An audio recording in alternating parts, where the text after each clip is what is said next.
মোল্লা আলী কারি জীবন আলিহ রহমা তিনি মেরকাত সরে মেশকাতের দ্বিতীয় খণ্ড 7 পৃষ্ঠার মধ্যে বলেন, আল্লাহর ওলিগণ আল্লাহর বন্ধুগণের যখন ইন্তেকাল হয়, আন নুফুসুজ যাকিয়াতুল কুসিয়া ইযা তাজাররাদাত আনিল আলাইকিল বাদানিয়া আরজাত ওয়া ইত্তাসালাত বিল মালাইল আ'লা।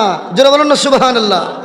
আল্লাহর ওলিগণের ইন্তেকাল হয়ে যাওয়ার সাথে সাথে তাদের পবিত্র দেহ থেকে তাদের পবিত্র আত্মাটা পৃথক হয়ে তখন মালাই আলার সাথে মিলিত হয়। সুবহানাল্লাহ বলেন।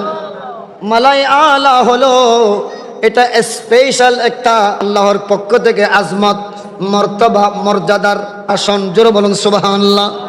এই আসনে যখন আল্লাহর ওলিগণের পবিত্র রূহ মুবারক মিলিত হয়, ওয়ালাম ইয়াবকা লাহা হিজাবুন, তখন তাদের থেকে আল্লাহ সকল প্রকারের পর্দা উঠিয়ে নেয়। ফাতারাল কুল্লাকাল মুশাহিদি বিনাফসিহা আও বিআখবারিল মালাকি লাহা, যখন তাদের মধ্য থেকে সকল ধরনের পর্দা উঠিয়ে নেওয়া হয় তখন তারা সব ধরনের জিনিস নিজেরা কিংবা ফেরেশতাদের ইলহাম দ্বারা দেখতে পায়। তখন তাদের কাছে আর কোনো কিছু গোপন থাকে না, সব গোপন ওপেন হয়ে যায়।